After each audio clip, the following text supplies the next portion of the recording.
इस दुनिया में हर आदमी चाहता है कि चीजें उसके अनुसार ही चले, पर चल नहीं पाता है। फिर वो कोशिश करता है, तमाम तरह के प्रयत्न करता है, उसके बावजूद भी उसके अनुसार नहीं चलता है। फिर कोई उसे कहता है कि जिंदगी में कितना भी मेहनत कर लो लेकिन कुछ ना होगा, होगा वही जो पहले से लिखा हुआ है, पहले से तय है। तो शुरू में तो वो विरोध करता है कि नहीं, ऐसा कैसे हो सकता है। परमात्मा हमें इस दुनिया में भेजकर सारा कंट्रोल अपने हाथों में कैसे रख सकते हैं। लेकिन जैसे जैसे वक्त बीतता है और उसको वो चीज़ नहीं मिलता है जिसके लिए उसने तमाम कोशिश की थी, तमाम प्रयत्न किए थे, तो वो भी मानने लगता है कि हाँ, जिंदगी में सब कुछ पहले से तय है। कई लोगों ने मुझे कहा है कि कितना भी कोशिश कर लो पर सर होता वही है जो पहले से लिखा हुआ है। मैं इस बात को कई सालों से कह रहा हूं और मैंने अपने जीवन में अनुभव किया है कि होता वही है जो पहले से तय है। हमारे छटपटाने से कुछ नहीं होता, हमारे बेचैन होने से कुछ नहीं होता, हमारे मेहनत करने से कुछ नहीं होता है। जो हमारे ज़िंदगी में होता है वो कहीं ना कहीं हमारे जन्म से पहले ही लिख दिया गया है या किसी और जन्म में ही लिख दिया गया है। तो नमस्कार दोस्तों, मेरा नाम है रानू बाबू और जैसा कि आप सभी लोग जानते हैं कि मैं आपके लिए कहानी, कविता और मोटिवेशनल वीडियो लेकर आता हूँ। इसी श्रृंखला में आज लेकर आया हूँ कि कितना भी कोशिश कर लीजिए, होगा वही जो पहले से तय है। तो आइए सब्जेक्ट को शुरू करें। इससे पहले आप सभी से रिक्वेस्ट है, please like my video and subscribe my channel. दोस्तों, हर आदमी इस दुनिया में चाहता है कि चीज़ें उसके अनुसार ही चले। कौन है जो नहीं चाहेगा। लेकिन कभी कभी ज़िंदगी में उसके हाथों से कंट्रोल बाहर हो जाता है। वो कितना भी कंट्रोल करने की कोशिश करता है, चीज़ें उसके अनुसार नहीं चलती है। मेरे जागने से पहले हाय रे मेरी किस्मत सो जाती है, मैं देर करता नहीं देर हो जाती है। बेसिकली क्या है कि ज़िंदगी में आप जो चाहते हैं, जिसको भी चाहते हैं, जो चीज़ को पाने की कोशिश करते वहीं आपसे दूर हो जाता है। दूर होता है तो आपके मन में निराशा आती है। आपको लगता है कि क्यों नहीं हो रहा है, ऐसा क्या कारण है, सबके तो हो रहे हैं, मेरे ही क्यों ना हो रहे हैं। शायद आपके नसीब में वो चीज़ नहीं है, इसलिए नहीं हो रहा है। लोग कहते हैं कि तुम्हारे नसीब में ये नहीं है इसलिए नहीं हो रहा है, पर वो मानने को तैयार ही नहीं बैठा रहता है। कहता है कि कैसे मेरे नसीब में नहीं है, मैं तो इतना कोशिश कर रहा हूँ, इतना मेहनत कर रहा हूँ, तब क्यों नहीं है मेरे किस्मत में। लोग उसको समझाते हैं कि परमात्मा ने तुम्हारे नसीब में नहीं लिखा है। वो मानने को तैयार नहीं होता है, थकता है, कोशिश करता है, उठता है, फिर कोशिश करता है। अंततः जब उसके हाथ से वो चीज़ निकल जाती है जिसके लिए उसने तमाम तरह के प्रयास किए थे, तमाम तरह की कोशिश किए थे, अपनी सारी शक्ति लगा दी थी, जितना उसके पास दिमाग था सब लगा दिया था, उसके बावजूद भी वो चीज़ नहीं मिला, तो वो समझने लगता है कि हाँ, मेरी जिंदगी में जो हो रहा है वो पहले से तय है। अगर नहीं तय होता तो इतना कोशिश, इतना प्रयास के बाद वो चीज़ मुझे मिलता ही मिलता। नहीं मिला इसका मतलब मेरे किस्मत में नहीं था।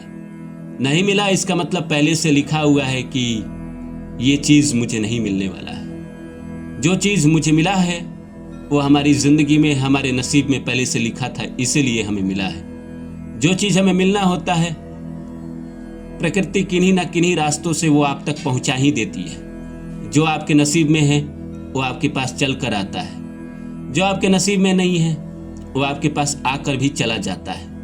यही जिंदगी का सार है। जो इसको समझ लेता है वो सुखी जीवन जीता है। जो ये मानता है कि मैं ही कर रहा हूँ, मैं ही करूँगा, कैसे नहीं होगा, वो जिंदगी भर दुखी रहता है। जो ये मान लेता है कि हमारे ज़िंदगी में जो कुछ हो रहा है वो परमात्मा की मर्जी से हो रहा है, परमात्मा ने हमारे जन्म से पहले ही हमारे ज़िंदगी में कुछ चीज़ें हैं जो लिख दी है, उसके लिए हमें रोना नहीं है, उसके लिए हमें गाना नहीं है।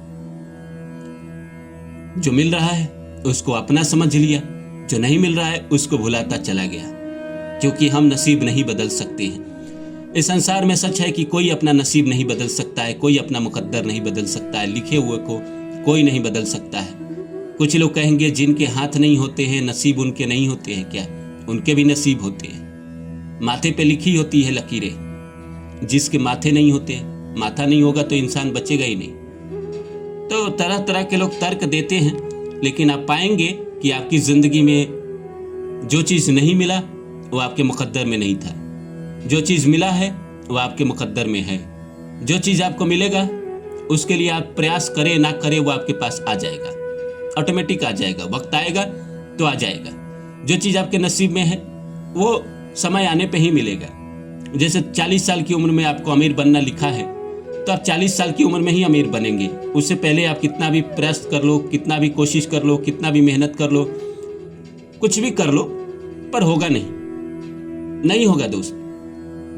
लेकिन जिस दिन समय आएगा उस दिन आप करो ना करो, पुराने किए गए मेहनत का ही फल आपको मिलने लगेगा और अचानक आपके अंदर एक मोटिवेशन आ जाएगा और आप जुनून से काम करने लगोगे और सब अच्छा होता चला जाएगा। जब अच्छा होने लगता है तो जिंदगी में रास्ते खुलने लगते हैं और जब बुरा होने लगता है तो जिंदगी में रास्ते बंद होने लगते हैं। जब अच्छा होने लगता है तो लोग आपको बुला बुला के काम देते हैं। जब बुरा होने लगता है तो आपके कॉल करने के बाद, आपके मिलने के बाद भी लोग आपको इग्नोर कर देता है। हो सकता है कि आप सड़क से गुजरे और आपका बुरा चल रहा हो तो लोग आपको देख के नज़र फेर ले। वहीं अगर आपका अच्छा चल रहा हो तो आप जिस सड़क से चले, लोग आपको देखे, दूर कहीं से देखे और आपके पास आपसे मिलने आए। अच्छे वक्त और बुरे वक्त की यही निशानी है दोस्त। लेकिन हमारे जीवन में अच्छा वक्त भी पहले से लिखा हुआ है और बुरा वक्त भी पहले से लिखा हुआ है। अगर अच्छा आप भोगेंगे तो बुरा कौन भोगेगा? जिंदगी में सुख दुख सब एक समान नहीं रहते हैं। कभी सुख आता है, कभी दुख आता है, कभी जीवन में बेरोजगारी आती है, कभी इतने काम आ जाते हैं कि आप काम करते करते थक जाते हैं। ये सब कहीं ना कहीं हमारे जन्म के पहले से लिख दिया गया है। हमारा शादी विवाह, हमारी ज़िंदगी में कितना ग्रोथ है, अमीर कितना बनेंगे, पैसा कितना कमाएंगे, हमें कितना नाम मिलेगा, शोहरत कितना मिलेगा, दुनिया भर में लोग जानेंगे नहीं जानेंगे, एक मोहल्ले के लोग जान के रह जाएंगे, एक देश के लोग जानेंगे, एक राज्य के लोग जानेंगे। ये सब कुछ पहले से लिखा हुआ है। हम कितना नाम कमाएंगे ये सब कुछ पहले से लिखा हुआ है। हमारा बैंक बैलेंस कितना होगा ये भी पहले से लिखा हुआ है। आपके कितने बच्चे होंगे ये भी पहले से लिखा है। बच्चे से आपको सुख मिलेगा दुख मिलेगा ये भी पहले से लिखा हुआ है। आपकी पत्नी कैसी होगी, अच्छी होगी, भोली होगी, सीधी होगी, शांत होगी या लड़ाकू होगी, जीना हराम करने वाली होगी, ये भी पहले से लिखा हुआ है। पिछले जन्म के कर्म के अनुसार या उसके पहले के जन्मों के कर्मों के अनुसार इस जीवन में आपके जो मिले हैं उसको आपको झेलना ही पड़ेगा। चाहे अच्छा मिला हो तो आप सौभाग्यशाली हैं, बुरा मिला है तो कहीं ना कहीं आप अपने भाग्य को कोसेंगे, लेकिन झेलना तो पड़ेगा, आपको भोगना तो पड़ेगा। भाग नहीं सकते हैं। कोई भी इस दुनिया में भागकर अपने कर्म से भाग नहीं पाया है। कोई भी भागकर कहीं जंगल में ना जा पाया है। जंगल में भी आपका कर्म पीछा करता है। लोगों को लगता है सन्यासी बन जाऊंगा तो कर्म पीछा छोड़ देगा। नहीं, आपका किस्मत में होगा सन्यासी बनना, तभी आप बन पाओगे, अदरवाइज बन ही नहीं पाओगे। इसी संसार में आपके जीवन में अच्छा बुरा होता रहेगा। अगर आपको सन्यासी बनना नहीं लिखा है तो आप कितना भी दुख आ जाए जिंदगी में आप नहीं भाग पाओगे। उन दुखों को आप झेलोगे क्योंकि किसी न किसी जन्म के वो आपके पाप है जो इस जन्म में आए हैं। और आपके जीवन में सुख आ जाए वो भी आपको इस जीवन में आपको भोगना पड़ेगा, क्योंकि किसी जन्म के आपके पुण्य हैं जो इस जन्म में आपके सुख बन के आए हैं। तो हमारी ज़िंदगी में वक्त जो है पहले से मुकर्रर है कि कब मिलेगा, लेकिन जो मिलेगा वो सब कुछ पहले से तय है। हमारा कोशिश करना, हमारा मेहनत करना ये सब व्यर्थ हो जाएगा, लेकिन जो भाग्य में लिखा है वो कभी व्यर्थ नहीं होगा। वो आपके पास अपने आप चल कर आएगा। आपको उसके लिए बहुत ज़्यादा मेहनत करने, बहुत ज़्यादा कोशिश करने का ज़रूरत भी नहीं है। जिस दिन आना होगा स्वतः आपके पास आ जाएगा।